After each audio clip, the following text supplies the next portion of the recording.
अपराधी ये पालते हैं, हमारे यहाँ अपराधी नहीं। इन्होंने रात में जब लाइव चलाई तो उसमें एक मुस्लिम ने मुझको जान से मारने की धमकी दी। आप कहो तो इनका काम तमाम कर दें।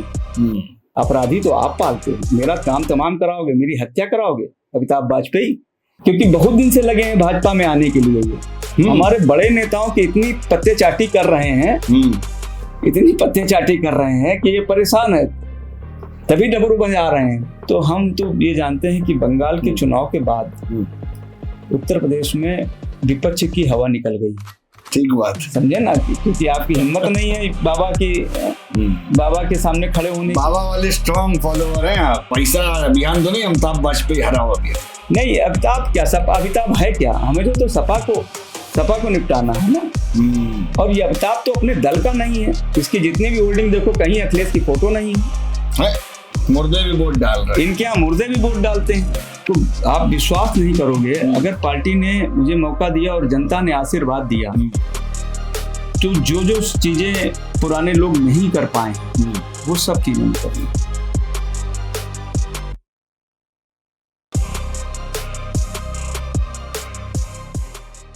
हेलो दोस्तों, मैं आप सभी का बहुत स्वागत करता हूं अपने चैनल स्पॉटलाइट विद निखिल में। वापस से हाजिर हूं अपने शहर कानपुर में राजनीति की चर्चा को लेकर। हमारे साथ में चर्चित चेहरा है सुरेश अवस्थी जी। बहुत पुराने नेता हैं भारतीय जनता पार्टी के, संगठन वाली राजनीति करते रहे, चुनाव भी 2-3 दफा लड़े हैं। पूरी आज चर्चा करेंगे कि भैया बीजेपी चुनाव लड़ती कैसी है, क्योंकि संगठन में रहे हैं तो कुछ अंदर की बात निकलवाई जाएगी आज। स्वागत है आपका हमारे इस पॉडकास्ट में। कैसे हैं आप? तो बंगाल जीत के आए हैं, बहुत बहुत बधाई। Thank you. 2.5 महीना रहे वहां, तो 2.5 महीने क्या किए यहाँ से जाके? देखिए, बंगाल हमारी भारतीय जनता पार्टी के माननीय प्रधानमंत्री जी का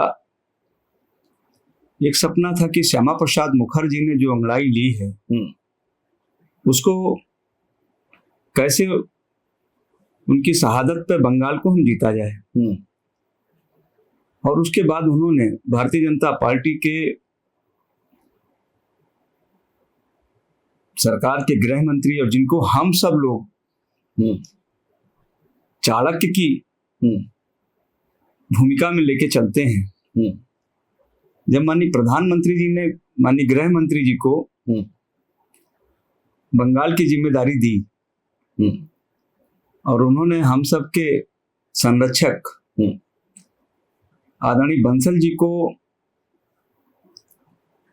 जिम्मेदारी दी कि इसको चुनाव को जीतना है, यहां से बंगाल का सफर शुरू हुआ। माननीय बंसल जी ने जो 294 सीटें थी, संगठन की दृष्टि से उन्होंने 294 प्रवासी लगाए, और वो प्रवासी दूसरे प्रांतों के थे,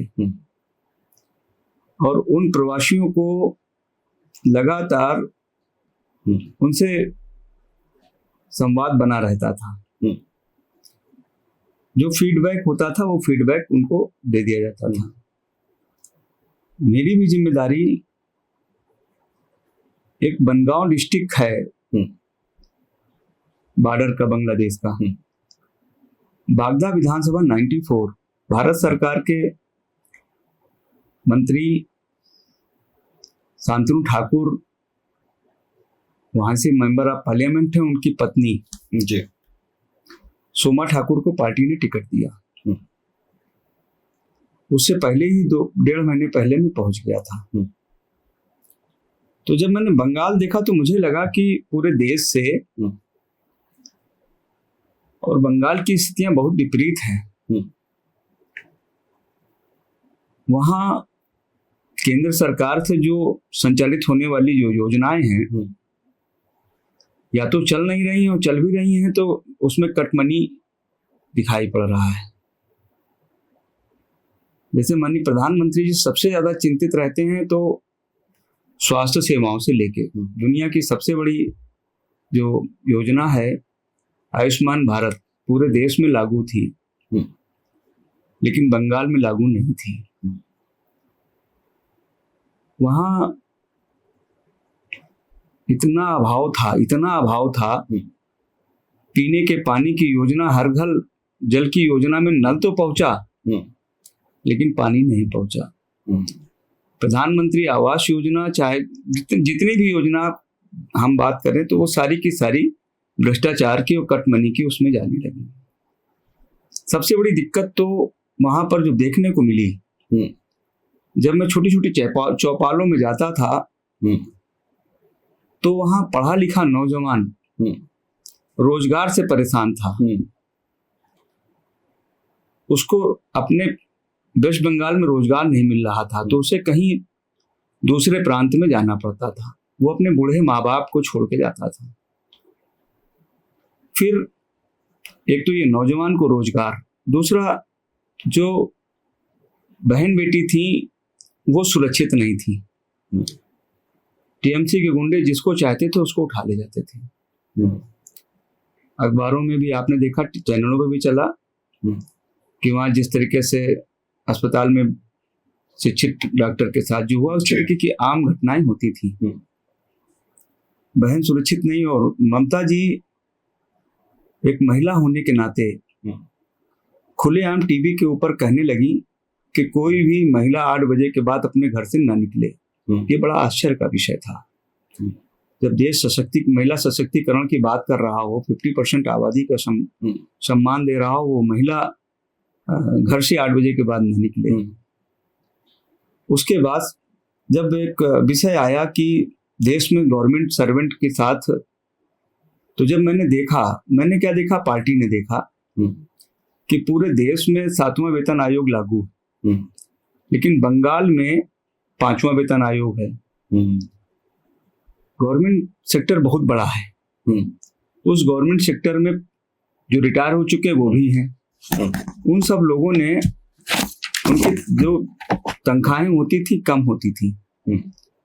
स्थितियां ये हैं कि तब प्रधानमंत्री जी ने कहा कि सरकार जैसे ही मेरी बनेगी वैसे ही हम 7वां वेतन आयोग लागू कर देंगे, जिसको माननीय प्रधानमंत्री जी ने लागू भी कर दिया। एक सबसे बड़ा जो वहां पर माइनस पॉइंट देखने को मिला, वहां क्लब कल्चर है। जो क्लब कल्चर था तो हर बस्ती हर बाड़ी में एक क्लब होता था, और उस क्लब में अगर कोई एक बोरी सीमेंट और एक बोरी मोरंग अगर अपने घर में लगाना चाहता है तो क्लब में कटमनी उसको देनी पड़ती थी, तभी वो शुरू कर सकता था, जिसको हम लोगों ने पूरे देश में कहीं नहीं देखा। ओके, क्लब कल्चर है काइंड ऑफ, जिसमें सिंडिकेट रहता है। हाँ, सिंडिकेट। तो उसको अपना कमीशन चाहिए कि आपका घर तभी बनेगा, नहीं तो लेबर मिस्त्री नहीं जा सकता था। आम जनमानस को भी बनाना है, उसके लिए भी ऐसा? हाँ, आम जनमानस के लिए कि उसको देना ही देना है। जब वो ओके करेंगे तभी बना पाएंगे। हमारे माननीय गृह मंत्री जी ने स्पष्ट कह दिया था कि हम कट मनी को समाप्त करेंगे, गुंडा राज को समाप्त करेंगे। और जब मैं वोट मांगने जाता था तो लोग कहते थे कि हम तो मोदी को देना चाहते हैं, लेकिन वोटिंग वाले दिन हम लोगों से वोट छीन लिया जाता है। उनका 2021 में देखने को जो मिला, उसमें ये टीएमसी के लोग जाते थे, घर घर प्रचार करने गए तो उन्होंने कहा भैया हम आपको वोट देंगे। तो वोटिंग के 24 घंटे पहले वो क्या करते थे, उनकी आईडी ले लेते थे और कहते थे तुम्हारा वोट पड़ गया। क्योंकि राज्य सरकार के नीचे सब काम होता था, तो इस तरीके से तो ये जो फीडबैक था, केंद्रीय एजेंसियों ने अपनी जिम्मेदारी के साथ, चुनाव आयोग ने अपनी जिम्मेदारी के साथ काम किया। सबसे बड़ी समस्या वहां पर हम लोगों को जो देखने को मिली वो हिंदू शरणार्थी की मिली। ममता सरकार ने एक लंबे समय से जो लोग बांग्लादेश से आए थे उनको नागरिकता नहीं दी थी, और जब नागरिकता नहीं दी तो जब एसआईआर हुआ तो हमारी विधानसभा में 18,900 वोट से हमारे कट गए, और वहां पर जो चुनाव हुआ था टीएमसी वहां पर 11,000 वोट से जीती थी। टीएमसी का कैंडिडेट जीता था। अब स्थितियां क्या हुई कि 18,000 की गैपिंग वो खत्म करनी है और 11,000 की गैपिंग गैप बढ़ गया। गैप पड़ गया। लेकिन जिस तरीके की बीजेपी की वर्किंग थी, माननीय सुनील बंसल जी का जो डायरेक्शन था, उस डायरेक्शन से हम सब लोग वर्किंग करते चले गए। और माननीय प्रधानमंत्री जी ने जो बंगाल की दुर्दशा थी, उस दुर्दशा से बंगाल को निकालने के लिए जो बंगाल के लोगों के बीच में घोषणा की, उस घोषणा से माननीय प्रधानमंत्री जी को बंगाल के लोगों ने आशीर्वाद दिया।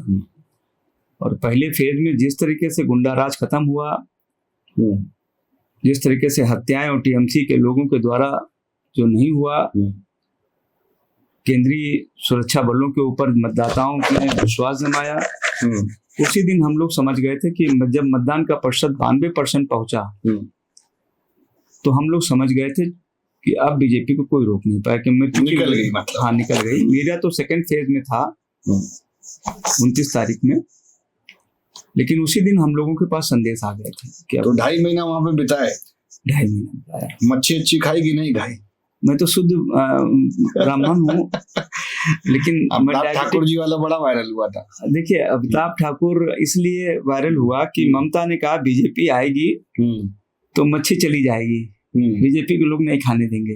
हाँ। तो अमिताभ ठाकुर ने उसको दिखाया, खाते हुए संदेश दिए कि अभी रहेगी। हाँ, अभी रहेगी, क्योंकि जहां जहां पर मछली तो वहां का ट्रेडिशनल है। बीजेपी ने जहां राज्य हैं, जिन राज्यों में कहीं पर इस तरीके की चीजों को बंद नहीं किया है, लेकिन अब ममता निगेटिव फैलाना चाहती थी। ठीक बात है, हम वापस अपना कानपुर की तरफ आएंगे जी। तो 2.5 महीने आप कानपुर से बाहर रहे जी। थोड़ा सा अगर जो बहुत सारे नए व्यूअर होंगे, नए लोग होंगे जो अभी कुछ 2-3 साल पहले, 4 साल पहले, 5 साल पहले सुरेश अवस्थी जी को जाने होंगे, जो नया वोटर होगा, तो उसकी नजर में तो आधा अधूरा अभी उसको जानकारी है। तो मैं चाह रहा हूं कि आप शुरुआत से थोड़ा सा बताइए कि जब आप संगठन में आए बीजेपी में, तो वो कब आए, जो बिहाइंड द सीन जो पेन है संगठन वाला, वो बताइए, वो साझा करिए। देखिए, मैं एक बहुत छोटे परिवार से निकला हूँ। मेरे पिता मेडिकल ईएसआई में लैब टेक्नीशियन थे। हम 5 भाई बहन हैं जी। और उस समय गवर्नमेंट की तनख्वाहें जो हैं वो बहुत कम होती थी, सीमित दायरा था इनकम का। उस सीमित दायरे में मैं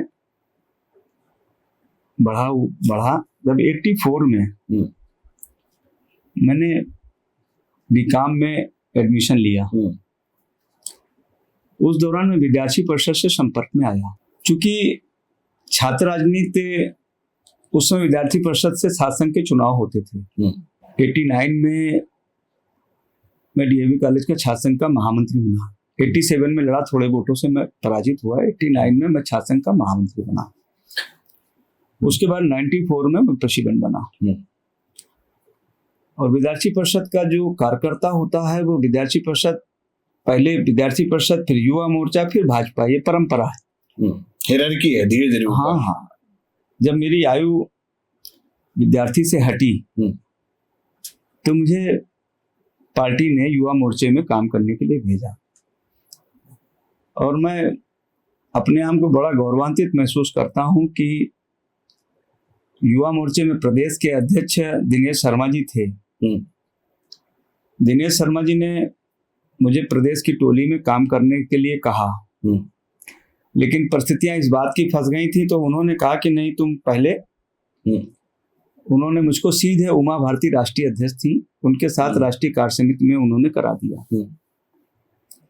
फिर उमा जी ने मुझे बिहार का सह प्रभारी बना के भेजा। मैंने बिहार का उस दौरान काम शुरू किया। काम करते करते 3 साल बीते। फिर उमा जी हटी, रामाशीष राय जी राष्ट्रीय अध्यक्ष हुए, उनके साथ भी काम किया। उन्होंने कुछ समय के लिए परिवर्तित किया, दिल्ली में कहीं लगाया, कभी मध्य प्रदेश लगाया। मैं बराबर प्रवास करता रहा। फिर शिवराज जी आए राष्ट्रीय अध्यक्ष के रूप में, तो शिवराज जी के साथ काम किया।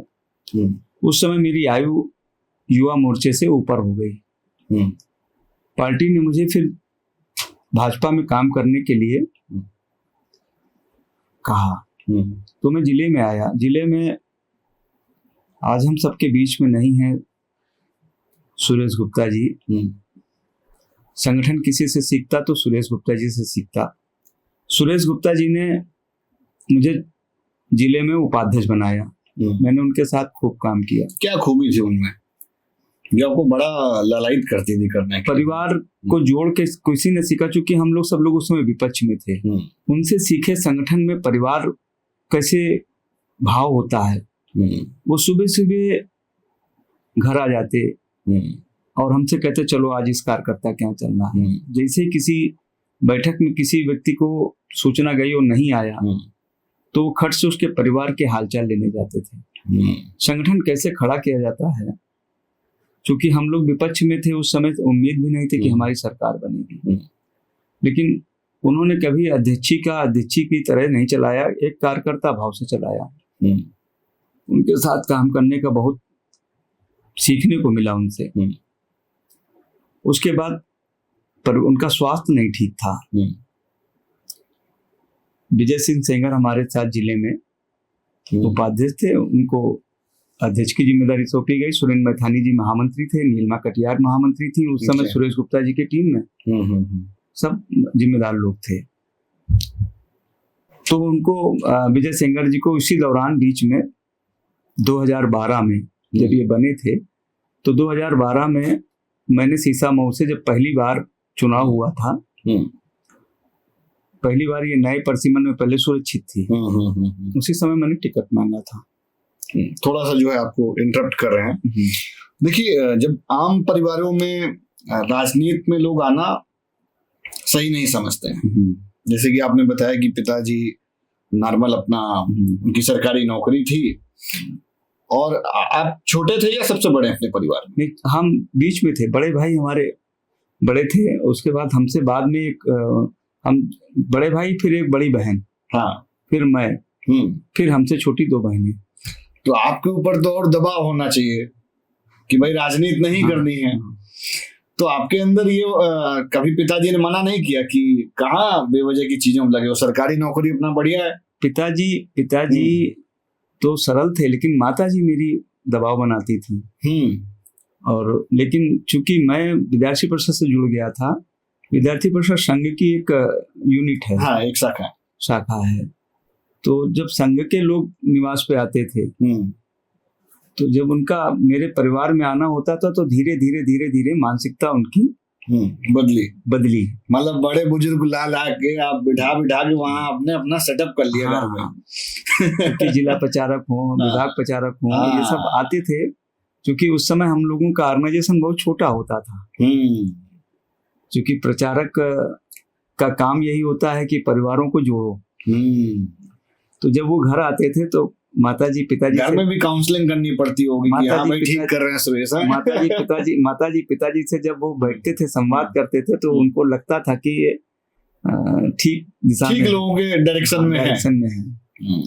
तो अब उसके बाद फिर धीरे धीरे राजनीतिक यात्रा चलती रही मेरी। मैं जिले में सुरेश गुप्ता जी के साथ रहा, फिर विजय सेंगर। बहुत लंबा समय आपने कार्य किया। जैसे आपने 94 से अगर हम 2024 तक कंसीडर करें तो मोटा मोटी 20-30 साल हो गए। 20 साल इधर मान लीजिए और 10 साल करीब उधर, तो बहुत लंबा समय रहा। तो बीच में कुछ कारभार और जो है अर्निंग सोर्स वगैरह कहीं सेटअप किया? नहीं, मैंने किया, क्योंकि मैं बीच में जब विपक्ष में था, सरकार नहीं थी, जब 14 से पहले, हाँ 14 से पहले, तो मैंने कुछ सरकारी विभागों में ठेकेदारी किया।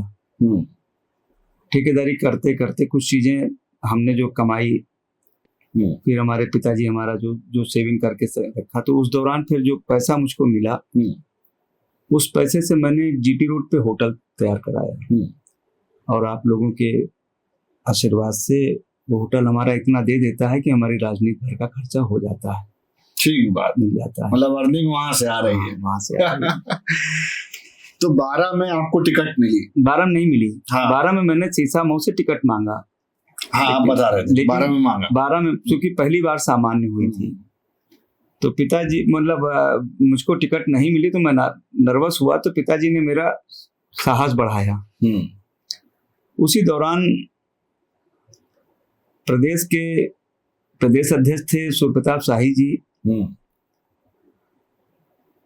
और उत्तर प्रदेश को चुनाव चल रहा था, उसमें नरेंद्र सिंह तोमर, उमा भारती, संजय जोशी राष्ट्रीय महामंत्री संगठन थे, माननीय नागेंद्र जी प्रदेश के महामंत्री संगठन थे। इन सब लोगों ने तय किया कि जो हनुमान जी का जो पद है उनके पास क्षेत्रीय मंत्री के रूप में थे, और कुंवर मानवेंद्र सिंह जो वर्तमान में इस समय विधान परिषद के अध्यक्ष हैं, हनुमान जी को टिकट दे दिया और उनका दायित्व मुझे दे दिया।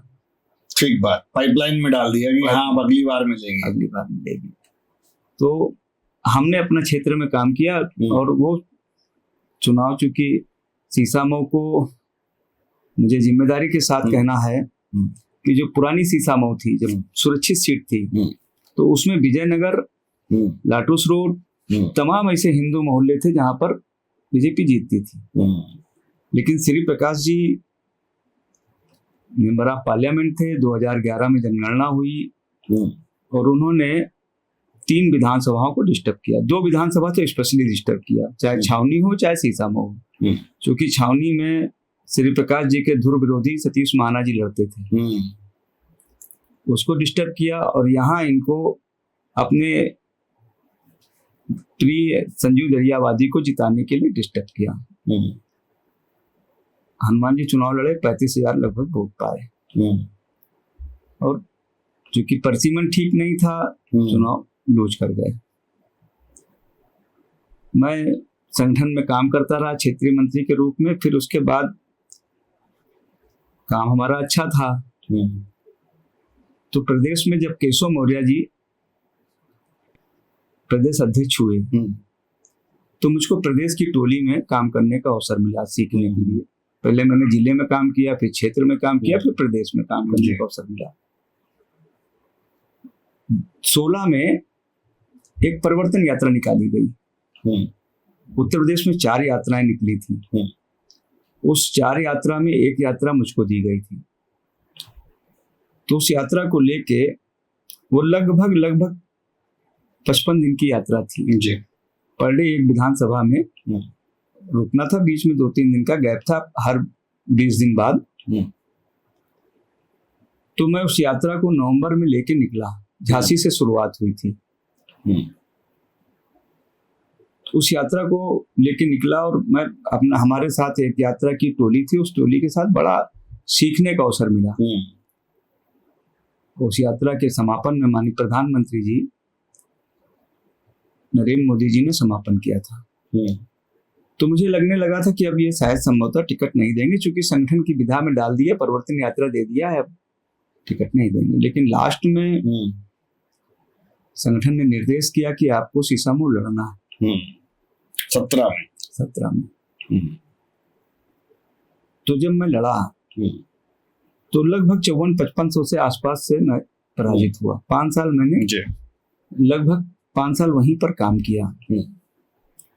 बीच में हमारे पास कई जिलों का मैं प्रभारी रहा जी। उसके बाद लास्ट में जब 22 का विषय आया, तो पार्टी ने मुझे, क्योंकि मैं तो पार्टी का वर्कर हूँ, पार्टी अगर मुझसे जहां भी जो भी काम लेगी, क्योंकि मेरे पास और कोई, मैं तो राजनीतिक घराने से हूँ नहीं, ना पैसे वाले घर के हैं, पार्टी के ऊपर ही हम निर्भर हैं। पार्टी ने लास्ट मोमेंट में मुझसे कहा कि आपको आरनगर लड़ना है, जबकि मैं आरनगर का वोटर भी हूँ। मैं आरनगर भी मजबूती से चुनाव लड़ा।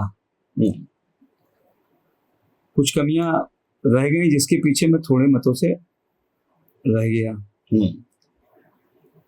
संगठन में बराबर काम कर रहा हूँ। वर्तमान में मैं ललितपुर जिले का प्रभारी हूँ। 17 सीसामऊ लड़े जी, फिर 22 आरनगर लड़े। तो पसंद दोनों में कौन आई? देखिए, अगर वो सीट हमारी बदली नहीं जाती तो मैं सीसामऊ जीत जाता, ये जनता वहां की कह रही थी। नेता बदले तो उस जगह पर कार्यकर्ता असमंजस की स्थिति में आ गए। एक्सचेंज कर दिया गया, जो यहाँ थे वो वहां भेज दिए गए और वहां से आपको इधर भेज दिया गया। अगर हो सकता है कि सलील जी को वहीं लड़ाया जाता, तो शायद सलील जी अमिताभ जी के सामने मजबूत स्टैंड करते, और मैं यहाँ लड़ता तो मैं निश्चित तौर से चुनाव जीतता। ठीक बात। सुरेश जी को कौन सी पसंद आई, सीसामऊ की आरनगर? देखिए, दोनों का करीब करीब वोटर भी एक है। और चुनाव का जितना कैंडिडेट को वोट मिल रहा है 1000-2000 के छोड़ दीजिए, हार जीत का भी लगभग उतना ही है, क्योंकि 10,000 के अंदर का गेम है ऐसे लीजिए। हाँ 5,000 से 8,000 के बीच में। एक्चुअली जो बीजेपी जो आर्यनगर पुरानी जनगंज विधानसभा है, ये बीजेपी की परंपरागत पुरानी से सीट जनसंघ के जमाने की विधानसभा है, और इसमें ब्राह्मण और बनिया और मुसलमान इन तीनों लोगों की कॉम्बिनेशन है। और जो शीशा मऊ है उसमें ब्राह्मण और दलित, मुस्लिम और ओबीसी इसका कॉम्बिनेशन है जी। मैं जिम्मेदारी के साथ कहता हूं कि वर्तमान में भारतीय जनता पार्टी ने छोटी जातियों को अपने साथ जोड़ा है। जो समाजवादी वाले कह रहे हैं पीडीए में हमने जोड़ लिया है। देखिए, समाजवादी पार्टी के जो लोग हैं वो जिस तरीके से पी से प्यारे लोग हैं जिस तरीके की बात कर रहे हैं, मैं कभी कभी जब टीवी के सामने डिबेट या जब कभी फेसबुक पे देखता हूं तो बड़ा अजीब सा लगता है। जैसे उनके प्रवक्ता भाटी जिस समय ब्रह्म समाज का अपमान किया, जिस समय राजकुमार भाटी जी ने जाटो समाज को अपमान किया, ये इनकी कोई नई परंपरा नहीं है, ये वर्किंग करते रहते हैं। और ये तो इसी तरीके का मैं जानता हूं कि लेकिन अखिलेश जी तो मना कर रहे हैं। कल अमर उजाला में कॉन्फ्रेंस थी, उनका डिबेट चल रहा है, तुरंत मना किया कि हमने अपने कार्यकर्ता को बहुत क्लियर कट कहा है कि किसी भी जात समुदाय के लोगों को आप नहीं कहेंगे, इस तरह से टिप्पणी नहीं करेंगे। अखिलेश जी को पार्टी से निष्कासित करना चाहिए। अगर अखिलेश जी वास्तव में मन से कर रहे हैं तो उन्हें पार्टी से प्रवक्ता पद से हटा के पार्टी से निष्कासन करना चाहिए। ठीक बात। लेकिन वो मिली भगत है, न्यूरा कुश्ती खेलना कि आप कुछ कहते रहिए और हम आपको बचाव देते चलेंगे। तो हम तो ये जानते हैं कि बंगाल के चुनाव के बाद उत्तर प्रदेश में विपक्ष की हवा निकल गई है। विपक्ष की साइकिल तो है ही नहीं, पूरा मैं ओवरऑल विपक्ष की बात कर रहा हूँ। देखिए, विपक्ष की राजनीति सिर्फ विपक्ष इस समय जो चल रहा है, मोदी को जिताओ, योगी को जिताओ, मोदी को हराओ, योगी को हराओ, इसके सिवा कुछ नहीं है। जो जिताने वाला है दो ही ब्रैकेट है, दो ही खेमा है। बीजेपी के साथ है, या तो जिताने वाले हैं या तो हराने वाले। किसी की कोई योग्यता नहीं है, क्योंकि आप क्या बोलोगे, आप सरकार में रहे हो, चाहे कांग्रेस के लोग रहे हो, चाहे कोई भी रहा हो, चाहे समाजवादी पार्टी के लोग रहे हो, या इससे पहले बसपा के लोग रहे हो, इन लोगों ने बताने के लिए कुछ नहीं। जितना इन्होंने विकास किया उससे कई गुना ज्यादा भारतीय जनता पार्टी विकास कर चुकी है। भारतीय जनता पार्टी हर परिवार के साथ सीधा संपर्क भारतीय जनता पार्टी का। हम लगातार संगठन के माध्यम से जनता की सेवा के बीच में हम रहते हैं। तो अच्छा, ये सिर्फ इंतजार करते हैं कि अब जैसे हमारा मंत्रिमंडल हुआ, मंत्रिमंडल के बाद हम लोगों ने मंत्रियों की उनकी वर्किंग के हिसाब से विभाग की घोषणा की, डिस्ट्रीब्यूशन किया, या शपथ हमको जितनी वैकेंसी थी तो उतनी हमने करा दी। अब उस पर चर्चा कर रहे हैं कि इसमें ये क्यों नहीं हुआ, इसमें ये क्यों नहीं हुआ, इसमें, अरे ये हमारा इंटरनल विषय है, हम करेंगे। सदन में आपको मौका मिलता है, आप तो चले गए छोड़ के भाग के, आप तो छोड़ के सदन को चले गए। ठीक बात, समझे ना, क्योंकि आपकी हिम्मत नहीं है बाबा के सामने खड़े होने। बाबा वाले स्ट्रॉन्ग फॉलोवर हैं आप? नहीं, मैं तो अच्छा, बाबा वाले कि अमित शाह जी वाले? नहीं, हमारे लिए दोनों महत्वपूर्ण। अच्छा, मैच कहाँ करता है दोनों में? नहीं, दोनों की इच्छा शक्ति एक जैसी है। बंगाल में जिस तरीके से अमित शाह जी ने पसंद आया ना कि खुलेआम टीएमसी को बता दिया, हाँ, मजा आई कि नहीं आई? बिल्कुल, और वही बाबा की है। तो दोनों की आइडियोलॉजी एक जैसी है, मैच करता है, दोनों का मैच करता है। दबंग छवि वाला विधायक पसंद है या नॉर्मल? देखिए, विधायक को तो नॉर्मल होना चाहिए कि दबंग होना चाहिए? नहीं, दबंग तो जहां पर उनके दबंगाई करना होता चाहिए, जहां पर आदमी अपना विषय रखना हो वहां दबंग रखे, लेकिन सामान्य रूप से नॉर्मल रहना चाहिए। जैसे कि आप? मैं दबंग है? नहीं, दबंग कहाँ हूँ एक, आप ऑडियो दिखा दीजिए मेरा कोई दबंगई का। अभी एक वीडियो चल रहा बड़ा तेजी से, काहे का? अभी झगड़े वाला। अच्छा अच्छा अच्छा हम्म। अच्छा। मसला क्या? उसमें उसमें तो ये बड़बोला विधायक है, ड्रामेबाज विधायक है, इसका इतिहास सब लोग जानते हैं। और मैं जिम्मेदारी के साथ कहता हूं, जब ये फंसता है तो हाथ जोड़ता है, और जब वैसे घूमता है तो ये रंगबाजी गुंडाई करता है। ये आज कह रहा है कि मैं तो गांधीवादी व्यवस्था में, मैं उनसे पूछना चाहता हूँ आप ऑन रिकॉर्ड कि याद करो जब रवीन पाटनी मेयर का चुनाव लड़ रहे थे और आपने मेडिकल कॉलेज में जब उनके साथ बदतमीजी की थी, तब गांधीवादी कहाँ चली गई थी? तो दो प्रारूप है, इनके डबल रोल हैं। डबल रोल हैं। और आज मैं भी कई बार हमने सोशल मीडिया में देखा, सोशल मीडिया में मैंने देखा कि वो बता रहे हैं कि हमने नहीं, सुरेश अवस्थी जी ने मुझे गाली दी। आप जिस समय चले, आप तो चूंकि अपना सोशल मीडिया, अपना अकाउंट ठीक से चल लो, जिस समय उतरे उस समय से उनका सोशल मीडिया आगे आगे चला आ रहा है। पूरे एपिसोड को आपके सोशल मीडिया ने, क्योंकि आपको झगड़ा करने की नियत से ही आए थे, तभी सोशल मीडिया को आप एक्टिव किए थे। तो यार, तो आपकी भी टीम रही? नहीं, मेरी टीम नहीं थी। हाँ, मेरी बिल्कुल टीम नहीं थी। मेरा कोई भी इतने लोग कैसे आ गए अचानक से? मैं अब बता रहा हूँ आपको। हाँ, हुआ क्या कि माननीय सांसद जी को, चूंकि उस विद्यालय में भ्रष्टाचार की मैं लड़ाई लड़ रहा हूँ, उस विद्यालय में अघोषित रूप से पार्टनर हैं जो बिल्डिंग का मटेरियल था, चूंकि 100 साल पुराना विद्यालय था, 2 खंड का बना हुआ 10 कमरे थे और 24-24 इंची दीवार थी। इन्होंने क्या किया कि गुपचुप तरीके से इन्होंने उसका डिमोलिशन का टेंडर करा दिया, जिसमें अनेकों खामियां थी, क्योंकि अघोषित रूप से पार्टनर हैं उसमें। उसके बाद जब मुझे जानकारी हुई तो मुझे लगा सरकार की रेवेन्यू की चोरी हो रही है।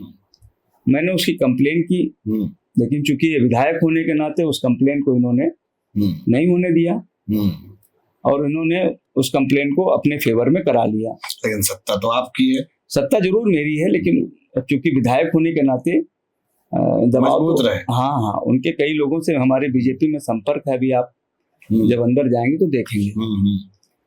तो उन्होंने क्या किया कि फिर मुझे लगा कि ये अनजस्टिस हो रहा है, तो मैंने सिविल डिवीजन में हमने एक वाद दाखिल किया।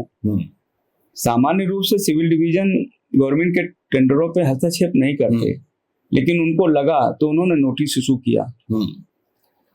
सारे पक्षों को नोटिस इशू हुआ, और नोटिस इशू होने के बाद जब मैंने दीक्षा जैन सीडीओ थी, उनसे मैंने कहा, तो उन्होंने हमसे एक बात कही कि जब तक इसका निस्तारण नहीं होता तब तक हमने कहा मेरा और कोई इशू नहीं, मेरा एक ही इशू है कि इस टेंडर को समाप्त करके प्रक्रिया में लाके गवर्नमेंट की जो चोरी हो रही वो चोरी समाप्त होनी चाहिए। इसमें अघोषित रूप से अमिताभ वाजपेयी पार्टनर हैं।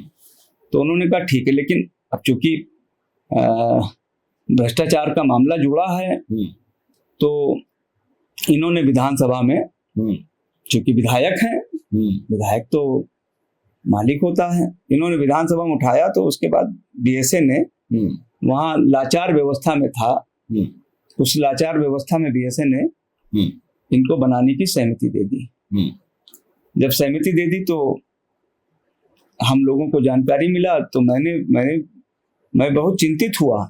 मैं जब चिंतित हुआ तो उसके बाद फिर मैंने विधान परिषद के अध्यक्ष से, हमने उसी प्रीमिसेस पे जितने लोग थे इनको सबको नोटिस इशू कराई। अभी भी वो नोटिस जारी है, लेकिन ये सब लोग चूंकि भ्रष्टाचार की जड़ों तक घुसे हुए हैं, और उन जड़ों के कारण ये इनको लगा कि अब हमारी बेइज्जती होगी, तो इन्होंने चटपट करने की कोशिश किया। उसी दौरान जिलाधिकारी महोदय ने मुझसे बड़े उसमें कहा कि अवस्थी जी, इस विषय को, बच्चों का विषय है इसको, तो हमने कहा मैं इनके बनाने में कहाँ विरोध कर रहा हूँ, मैं तो भ्रष्टाचार में विरोध कर रहा हूँ। बनाने को तो आज नहीं कल बना, ये बनना ही है। और सबसे बड़ी बात यह है कि तमाम चैनल वालों ने उस विद्यालय का निरीक्षण भी किया। उस विद्यालय में मात्र 42 बच्चे हैं। उन 42 बच्चों के लिए पूर्व में हम लोग जब बाबू कल्याण सिंह जी की सरकार थी तो उस दौरान हम लोगों ने जिलाधिकारी से बात करके 2 नए कमरे, एक बरामदा बनवा दिया था। बच्चे आराम से पढ़ रहे थे, कहीं कोई समस्या नहीं थी। स्थितियां क्या थी कि सिर्फ इनको ईटा चोरी करना था। और पूर्व में भी इस तरीके की कई चीजें विधानसभा में इन्होंने किया है। ये ईटा चोरी वाली बात कहाँ से आई? क्योंकि ये बड़ा वायरल हो रहा है आजकल। आपकी सोशल मीडिया में टीम बड़ी एक्टिव है। एक हमारे वीडियो में बहुत कमेंट आया, उससे पहले इतना नहीं आता था। तो ये वायरल करवा रहे हैं आप? नहीं, हम नहीं वायरल करा रहे हैं। कौन वायरल करवा रहा है? ये तो अमिताभ वाजपेयी ही करा रहे होंगे, सोशल मीडिया टीम उन्हीं के पास है। मैं आपके इस माध्यम से जरूर कहना चाहता हूं कि अमिताभ वाजपेयी जी, आप जिस तरीके की नौटंकी कर रहे हो, आरनगर विधानसभा और पूरा उत्तर प्रदेश आपकी नौटंकी को जान रहा है। हम लोगों का एक भी डिबेट में, एक भी चैनल पे कहीं नहीं कहा कि हम निर्माण के विरोध में हैं। आपके पास बजट नहीं था, आपके पास 25 लाख का बजट देना था और 25 लाख में उस ग्राउंड में कुछ नहीं होना था। सांसद जी ने भी 25 लाख समथिंग रुपया ट्रांसफर कर दिया। सांसद जी ने कहा कि मेरी 50 लाख की हैसियत है, 25 लाख और भी जरूरत पड़ेगी तो बच्चों के लिए देंगे। ठीक बात। मतलब कहीं से भी बात अगर होता तो सांसद जी पैसा क्यों देते? आप झूठी लोकप्रियता पाने के लिए अपने उसमें आप करना चाहते हैं कि तो रमेश अवस्थी जी ने उसमें 25 लाख दिया हुआ। उनको एक कमरा, बाउंड्री वाल, स्मार्ट क्लास, वो उनको दिया गया है। लेकिन उनका अभी तक कोई कमेंट नहीं आया इस पे। नहीं, उनका कमेंट से कोई मतलब भी नहीं। उन्होंने बाकायदा एनओसी जारी हुआ, पैसा ट्रांसफर हो गया। तो अब अगर हम लोगों का बनाने का ना होता तो ये 25 लाख क्यों जाता? चलो ठीक बात, मान लिया बनाना चाह रहे हैं, वो भी बनाना चाह रहे हैं, आप भी बनाना चाह रहे हैं, वो फिर डमरू काहे बजा रहे हैं? डमरू अपने लिए बजा रहे हैं। आप लोग डरा धमका रहे हैं। नहीं, हमारे अच्छा, वो वीडियो कैसा? सच सच बताइए एकदम। काहे का? वो जो वीडियो चल रहा है इसमें कोई चप्पल दिखा रहा था और आप कहीं ऊंची हाइट वाली जगह पे हैं। मैंने कई चैनलों से ये बहुत अच्छा आपने जवाब पूछा। मैंने कई चैनलों को कहा उस समय, चूंकि जो रील बनाने का काम है, अमिताभ वाजपेयी परमानेंट अपने साथ जहां भी जाते हैं रील बनाते हैं। ये रील बना रहे थे, एक्शन का रिएक्शन आता है।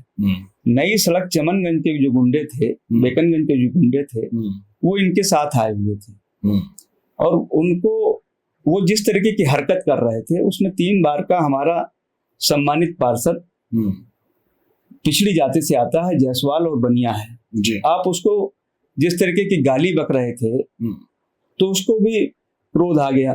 उसने सम्मानित विधायक जी को नहीं दिखाया, उन अपराधियों को दिखाया और इन्होंने ले लिया अपने ऊपर। जबकि मैं उसको, आप वीडियो में देखें, मैंने तो आप इसे जो कह रहे हैं उन्होंने नहीं दिखाया, उनके लिए नहीं है। नहीं, उनके लिए नहीं, हमने उसको रोका भी, बोला कि जिस तरीके से मैंने देखा सामने वो अपराधी इनके साथ थे, इनके साथ अपराधी थे। लेकिन आप उसमें भी बड़ा एग्रेशन में दिख रहे हैं एकदम। नहीं, मैं एग्रेसिव नहीं था। बस मिल जाएं एक बार। नहीं, ऐसी बात तो नहीं। नहीं, ऐसा कुछ अंडरस्टैंडिंग है आपस में? नहीं, मेरी कोई अंडरस्टैंडिंग नहीं। अच्छा, अंडरस्टैंडिंग नहीं, 26 का आंकड़ा एकदम? नहीं, आंकड़ा भी नहीं है। राजनीति में क्या आंकड़ा भाई? लोकतंत्र का त्योहार है चुनाव लड़ना। जीत हार तो जनता को तय करनी है, जनता को तय करनी है। और आजकल हमने आपसे क्या पहला शब्द कहा? बीजेपी जिताओ, बीजेपी हराओ। हो सकता है कि किन्हीं कारणों से आप जीत गए हों, लेकिन अब की बार 27 में समझ में आ जाएगा। आप लड़ेंगे फिर जिस तरीके की? नहीं, पार्टी कमल का फूल लड़ेगा। जिस तरीके से मुस्लिम क्षेत्रों में मरे हुए लोगों का भी वोट डलवा लेते थे, आप नहीं डला पाओगे। मतलब फूल में पानी दे रहे हैं आप लगातार। चाहे जो लड़े लड़वाएंगे, चाहे जो लड़े जिता के लाएंगे। अब ऐसा अभियान तो नहीं अमिताभ वाजपेयी हराओ अभियान? नहीं, अमिताभ क्या, अमिताभ है क्या? हमें जो तो सपा को निपटाना है ना। और ये अमिताभ तो अपने दल का नहीं है। इसकी जितनी भी होल्डिंग देखो, कहीं अखिलेश की फोटो नहीं है। सच बताइए, ये तो अपने दल का नहीं है। नहीं भाई, अरे आप देख लो, दिन भर अखिलेश जी करते। अरे कुछ नहीं, आप देखो ना, इनकी जितनी होल्डिंग लगती, कहीं अखिलेश की फोटो होती है? तो कहीं बातचीत तो नहीं चल रही आपके इधर? अब हमें तो क्या, हमें तो खुद चक्कर में आ गया कि हमारे जो राम मंदिर आंदोलन में हमारा जो पार्षद था दीपक शर्मा, वो गया था और वो दुर्भाग्य से अब दुनिया में नहीं है। अब आप उसकी पत्नी से अपने स्कूल सवाई सिंह का तुम फीता कटवा रहे हो, तो ये तो अखिलेश को सोचना चाहिए। हाँ, तो संबंध होंगे आपके उनसे? भाई हम अब अब ये सब चीजें तो हम कैसे कह सकते हैं, क्योंकि बहुत दिन से लगे हैं भाजपा में आने के लिए। ये हमारे बड़े नेताओं की इतनी पत्तेचाटी कर रहे हैं, इतनी पत्तेचाटी कर रहे हैं कि ये परेशान है, तभी डमरू बजा रहे हैं।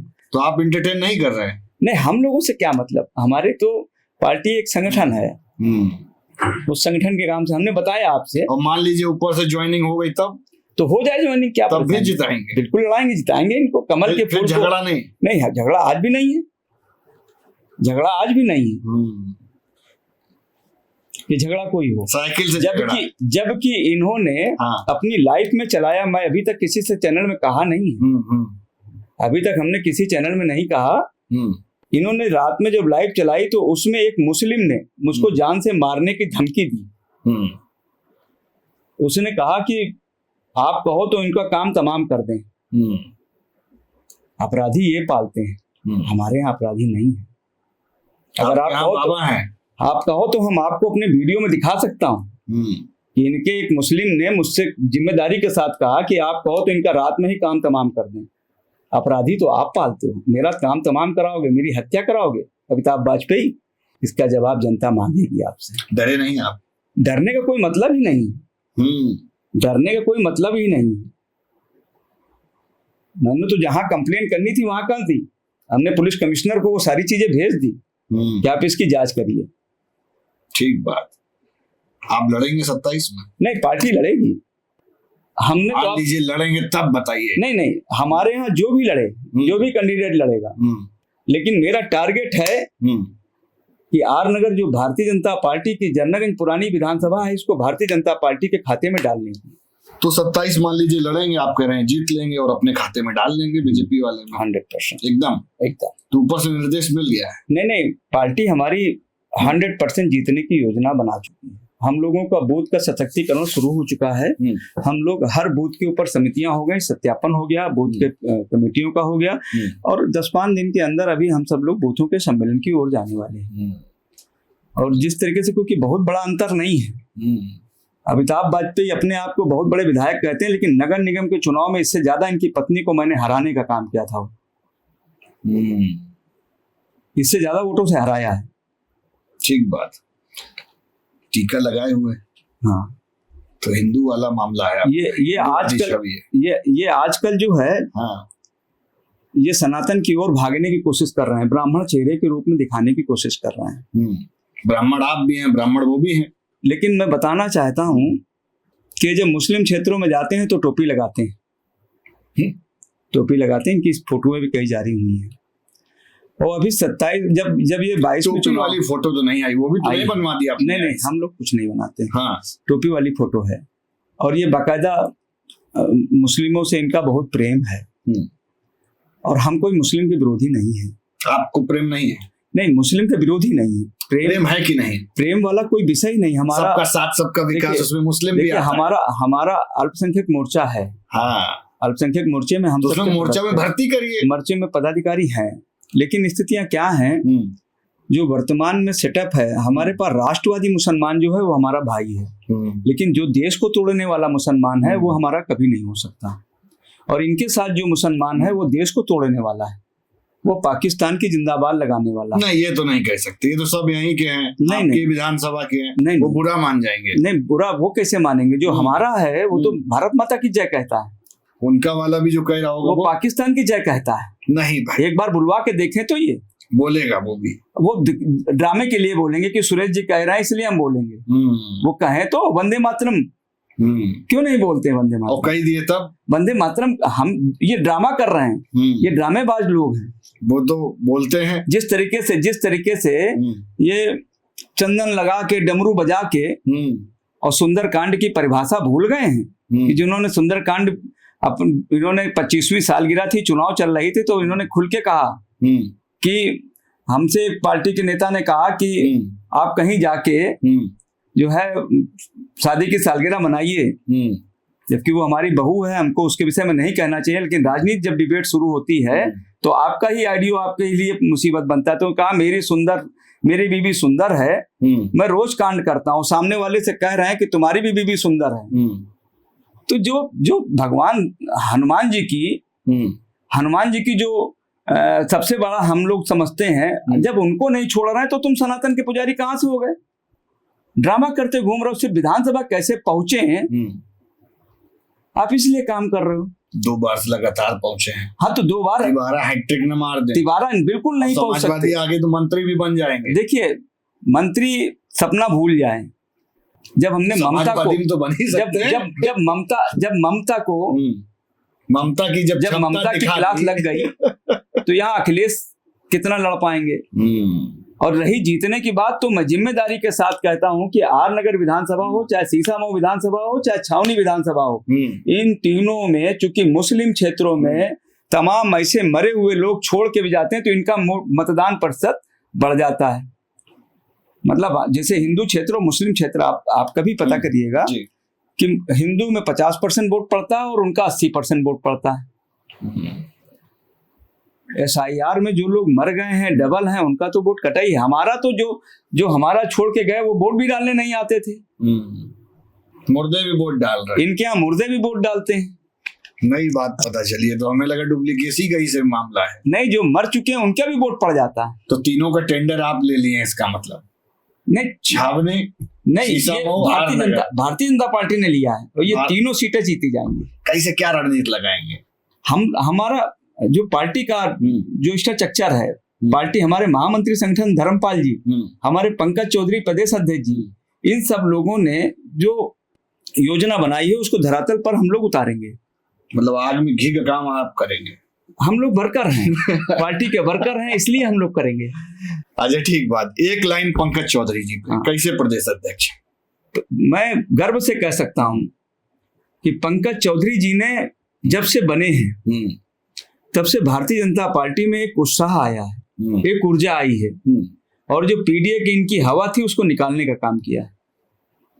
वो तो कह रहे हवा की जो है टाइट है, एकदम बढ़िया बैलेंस चल रहा है। अखिलेश परेशान है क्योंकि जिस तरीके से परेशान है कि परेशान किए हैं? परेशान, वो दिखावटी है। जैसे यहाँ का अमिताभ ड्रामेबाज अपने नेता को नेता नहीं मानता, अपनी होल्डिंग में फोटो नहीं लगाता। अरे छोड़िए, आप देख लीजिए ना, मैं गलत थोड़ी कह रहा हूँ। जितने भी शिलान्यास किया है इसने, किसी में भी अखिलेश की फोटो लगी हो तो मान जाएंगे।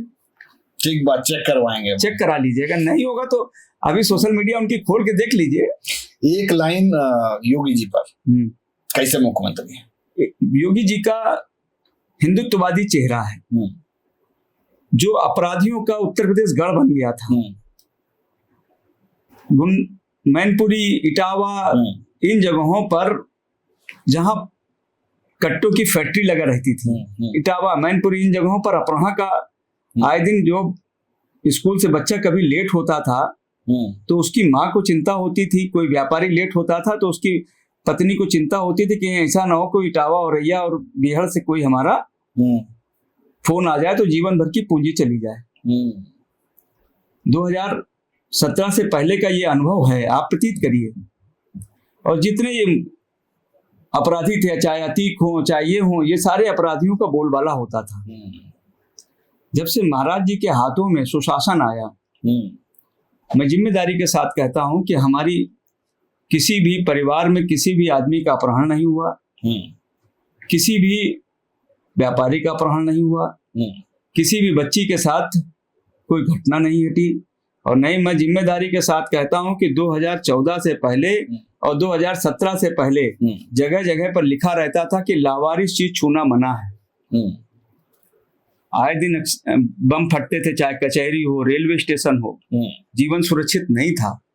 लेकिन मोदी जी और योगी जी के कारण आज उत्तर प्रदेश सुशासन के देश में है, आज उत्तम प्रदेश के देश में है। आज इसी जहां पर उत्तर प्रदेश में कट्टे बनते थे, आज वहीं ब्रह्मोस मिसाइल लखनऊ में बन रही है, जिससे हमने पाकिस्तान के छक्के उठ छुड़ाए हैं। ठीक बात। एक लाइन जो है अखिलेश जी पे, कैसे मुख्यमंत्री थे 12 से 17 में? वो मुख्यमंत्री का उनके यहाँ सीधे सीधे 2.5 मुख्यमंत्री थे। वो 2.5 लोग थे। शिवपाल अलग मुख्यमंत्री थे, वो अलग मुख्यमंत्री, वो तो मिनी रहे। हाँ? वो तो मिनी रहे, बस छोटे से मुख्यमंत्री थे। अखिलेश जी अपने ही मामले में बिगड़े रहे, बेचारे परेशान थे। समाजवादी पार्टी में कोई उनको मुख्यमंत्री नहीं मानता था। तो बड़ा अंतर कर नहीं, रहे हैं। मुख्यमंत्री तो रहे, विकास भी कराया, लेकिन अब आप अंदर अंदर मुस्कुरा रहे हैं, बता नहीं रहे हैं। वो जरूरत से ये ज्यादा बात तो गलत है। जरूरत अगर से- कोई विकास किया है तो कहना चाहिए, जब गुंडाई देखिए- किया, जब वो कह रहे हैं विकास करेगा तो नहीं कहेंगे। देखिए मैं बिल्कुल नहीं मानता, क्योंकि फुल फ्लेश काम करने का उनको अवसर नहीं मिला अखिलेश जी को, और कई बार इस तरीके की चीजें आपको भी जानकारी है। और लोग अगर मौका दिए 27 में और फुल प्लेस में काम करके, तब वो तो सपना चले जाए, 47 तक इनको मौका नहीं। 24 में मामला सब टाइट हो गया है, देखिए अयोध्या हार गए हैं। देखिए हम इस चीज को स्वीकार करते हैं, 24 में जिस तरीके से कांग्रेस ने एक माइंडसेट पैदा किया, जाके मलिन बस्तियों में 8,500 वाला फार्म, 8,500 वाला फार्म की भरो, खटाखट आपके पास आ जाएगा। जिस तरीके से उस 8,500 की जो योजना कांग्रेस के द्वारा चलाई गई बस्तियों में, उसका असर हमें देखने को मिला, और हम हर चुनाव में कुछ न कुछ सीखते हैं। और बिहार में जो 10,000 बांटा गया, देखिए हम हर चुनाव में क्या कह रहे हैं, हम हर चुनाव बीजेपी ने में बांटा है। देखिए हम हर चुनाव में हाँ। जो चीजें होती, जैसे हाँ। हमको यहाँ पर लॉस हुआ, अब हम उस चीज को आगे ठीक करेंगे। तो बीजेपी मतलब तेवर डाउन करेगी अब। बीजेपी जो भी करेगी, क्योंकि बीजेपी एक हमारे नेता कहते हैं कि हम सत्ता में राज करने के लिए नहीं आए, हम सत्ता में व्यवस्था को परिवर्तन करने के लिए लाए। ये और योगी जी देखिए- कहते हैं या केशव प्रसाद मौर्य जी कहते हैं या ब्रजेश पाठक जी? नहीं, ये सारे लोग कहते हैं, तीनों कहते हैं। सारे लोग कहते हैं। ये चूंकि मोदी जी का नारा है कि हम सत्ता में व्यवस्था को परिवर्तन के लिए आ रहे हैं, सारा वीआईपी कल्चर खत्म है मेरे यहाँ, सारा वीआईपी कल्चर खत्म है। कोई भी आदमी वीआईपी बन के नहीं चल सकता। नीली बत्ती, लाल बत्ती, नीली बत्ती तो चलो प्रशासन की होती है, कोई हमारे यहाँ जब से सरकार बनी कोई लाल बत्ती चलाता है? हमने जो सत्ता मांगी है जनता से, जो आशीर्वाद मोदी जी के लिए, योगी जी के लिए मांगा है, वो सत्ता में व्यवस्था को परिवर्तन करने के लिए। और जब से हमारी जनता ने आशीर्वाद दिया है भारतीय जनता पार्टी को, तब से सत्ता में व्यवस्था का परिवर्तन दिखाई भी पड़ा है। ठीक बात। उत्तर प्रदेश योगी जी चला रहे हैं या अमित शाह जी? योगी जी चला रहे हैं उत्तर प्रदेश, और अमित शाह जी नहीं चला रहे। अमित शाह जी पूरे देश के गृह मंत्री हैं। बात मान नहीं रहे। नहीं, बिल्कुल मान नहीं, कहाँ योगी जी बात मानते हैं? बिल्कुल। अभी मामला तीन अटका पड़ा है, दिन छत्तीस पहले, अभी 3 दिन पहले महाराज जी अमित शाह जी से मिलके आए। अखबारों ने छापा, चैनलों ने छापा, नहीं देखा हमने मिलके आए। ये तो मीडिया जब इवेंट है। आपस में जब कमजोर पड़ जाते हैं तब मिल लेते हैं। नहीं कहीं अब गड़बड़ हुई रहा है यार, अब ज्यादा लड़ाई नहीं सही है। नहीं, लड़ाई तो देखिए ये तो मीडिया की अपनी चाल है, विपक्ष इसको ट्वीट करता रहता है। बाकी ऐसा भारतीय जनता पार्टी में कभी नहीं हुआ। अच्छा, आप सरल हैं कि दबंग हैं? कौन? आप? मैं तो सरल हूँ, मैं तो सेवक हूँ, मैं तो हाथ जोड़ के ही काम करता हूँ। ऑन कैमरा या बिहाइंड द सीन? नहीं, ऑन कैमरा। मैं अमिताभ की तरह नहीं ड्रामा कर रहा हूँ कि बाद में धमकी दो, सामने हाथ जोड़ो। और क्या पता आप वीडियो में धमकी दे क्या अभी आपको उस दिन की घटना देखिए, वो जारी क्यों नहीं कर रहे हैं? दलित अधिकारी को जिस तरीके से बदतमीजी कर रहे हैं, जारी करें। जिस तरीके से मुझसे गाली दे रहे हैं, और अगर हमने किसी को मारा पीटा है तो आपके पास सारे वीडियो जारी करो। झूठ क्यों बोल रहे हो? मार पीट सकते हैं? नहीं, हम क्यों मारेंगे? उनके सामने क्या हैसियत है? वो तो समाजवादी पार्टी प्रदेश में जानते हैं, सारे गुंडे इन्हीं के पास हैं। अभी हमने आपको बताया कि हमको धमकी भी मिली है और इन्हीं की उसमें मिली है। आप कहोगे तो मैं अपनी वॉइस में दिखा दूं, मैंने पुलिस कमिश्नर नहीं, हमको दीजिएगा। है ठीक बात। अब थोड़ा अंत में लेंगे भाई। राजनीति में ये सब लगा रहता है। 2027 करीब है, वापस लड़ने के रुझान में हमको लग रहे हैं। बाकी 27 भी ज्यादा समय है नहीं, देखेंगे। शहर में आपको कौन सा नेता पसंद है? हमारे शहर में अगर देखा जाए तो विकास पुरुष के नाम पर जो हम सबका गौरव Ramesh Awasthi member of parliament है, एक लंबे समय से कानपुर की बहुत सी समस्याएं जूझ रही थी। चाहे वो जरीब चौकी का पुल हो, चाहे वो ग्रीन पार्क का स्टेडियम हो, चाहे स्वास्थ्य से संबंधित हो, उन्होंने अपने प्रयास में अभी 2 ही साल हुए कई चीजों का उन्होंने शिलान्यास किया, कई पाइपलाइन में है। मतलब रमेश अवस्थी जी को देख के सुरेश अवस्थी जी के मन में आता है माय डियर लवली। 100% इसको आप इनकार नहीं कर सकते, क्योंकि वो उनकी पॉजिटिव सोच है और वो लगातार दिल्ली में मंत्रालय में हाथ बार प्रयास करते रहते हैं।